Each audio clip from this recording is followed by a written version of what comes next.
وہ یہ ہے کہ ایک آدمی بیمار ہے اور روزہ نہیں رکھ سکتا، تو خیر وہ اپنے قضا روزے تو نہیں رکھوا سکتا، وہ چھوڑیں، لیکن جو ابھی کے روزے ہیں اس وقت، اب جیسے میں ڈائبیٹک پیشنٹ ہوں، اب تو ذرا دنیا کی ریسرچ چینج ہو گئی ہے، ڈائبیٹک پیشنٹ کو بھی روزہ رکھنے کی اجازت مل گئی ہے، لیکن ایک کچھ ایسے ہیں کہ جن کو نہیں، السر کے مریض ہیں، کوئی اور ایسا مریض جس کو روزہ رکھنے کی بالکل اجازت نہیں، اس کو پتا ہے کہ یہ رمضان ہے، میں روزے رکھ ہی نہیں سکوں گا، ہر روزے کے بدلے میں 750 گرام 750 گرام کھانے پینے کی چیز غریب کو دو۔ پہلی غلطی یہ کہ کیش نہیں دے سکتے، کھانے کی چیز دینا ہوگی، چلے اس کو چھوڑیں۔ دوسری چیز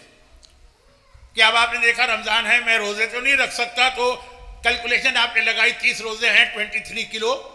آٹا بناؤ غریب کو دے دو، غلط، حرام تو نہیں کہوں گا، یہ چیریٹی بن گئی لیکن غلط، انویلڈ، جو اس کو کہیں گے اسلام میں آپ نے ایڈوانس دے دیا۔ کیا چیز ہے ایڈوانس؟ آپ سمجھ رہے ہیں پہلی رمضان نہیں، آپ نے پورا رمضان ختم ہونے کے بعد دیا، تب بھی غلط۔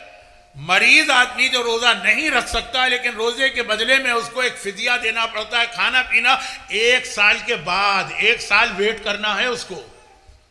چاہے ابھی سے پتا ہے کہ 1 سال ویٹ کرنے کا فائدہ کیا ہے، آج بھی بیمار ہے، اگلے سال بھی بیمار ہے، پھر بھی واجب ہے ویٹ کرنا۔ اس رمضان کے روزے جس نے مرض کی وجہ سے نہیں رکھے، وہ اس کا فدیہ اس سال نہیں دے گا، اگلے سال جب رمضان شروع ہوگا، 1 سال انتظار واجب ہے،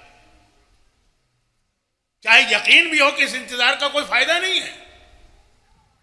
بیمار ہیں تو اس سال ہے تو اگلے سال بھی ہے، پھر بھی واجب ہے۔ یہ اگر آپ نے ابھی دے دیا، یہ کہا جائے گا ایڈوانس۔ ایڈوانس کیسے بھائی؟ خدا بندہ پورا رمضان گزر گیا اب دے رہا ہوں، کہا نہیں، فدیہ واجب ہوگا اگلے رمضان میں، یہ ایڈوانس ہے، یہ نہیں چلے گا، ہاں ایک چیریٹی بن جائے گی۔ اچھا یہ ویٹ بھی کیوں کرنا؟ بس آخری جملہ، ویٹ اس لیے کرنا ہے کہ پورا سال خالی بیٹھنا نہیں ہے، چیک کرنا ہے، اگر بیچ میں کوئی ایسا وقت آتا ہے کہ آپ بیمار ہو کر بھی روزہ رکھ سکتے ہیں، 11 مہینے جو ملے وہ روزے رکھیے۔ مثلا جو میں نے ایک مثال ابھی دی تھی، کچھ لوگوں کو بہت پسند آئی، رمضان میں مثال دے رہا ہوں، گرمی میں آیا اور 14 گھنٹے کا، لیکن جب ونٹر آ جائے گا اسی آپ کے شہر میں تو ویدر بھی بہت ٹھنڈا ہو جائے گا اور روزہ 6 گھنٹے کا مثلا رہ جائے، 9 گھنٹے کا، 14 گھنٹے کا روزہ آپ نہیں رکھ سکتے، اور پھر ڈی ہائیڈریشن کا مسئلہ، 9 گھنٹے کا سردیوں میں روزہ آپ رکھ سکتے، تو یہ رمضان کے روزے آپ سردیوں میں رکھیں گے اور پھر آپ کو فدیہ نہیں دینا، آپ مریض نہیں رہے۔ مریض کا مطلب ہے جو پورا سال مریض ہو۔ اس میں بھی ایک بات یاد رکھیں کہ وہ جو آپ سردیوں میں رکھیں گے، یہ السر کا مریض ہو یا جو بھی ہو، وہ بھی ضروری نہیں کہ 30 ایک ساتھ رکھیں، اگر آپ ہر ایک ویکینڈ میں ایک روزہ رکھ سکتے ہیں، ایک ساتھ نہیں رکھ سکتے، یا رکھ بھی سکتے ہیں پھر بھی نہ رکھنا چاہے ویکینڈ میں رکھیں، تو سال میں کتنے 40 ویکینڈ 30 ویکینڈ تو ملیں گے نا آپ کو۔ آپ مریض ہیں لیکن ایک ایک روزہ ہر ویک میں رکھ سکتے ہیں، خاص طور پر سردیوں میں، خاص طور پہ جب دن چھوٹا ہو، خاص طور پر ٹائم بھی کم ہے، موسم بھی ٹھیک ہے، تو پہلے وہ واجب ہے وہ رکھیے۔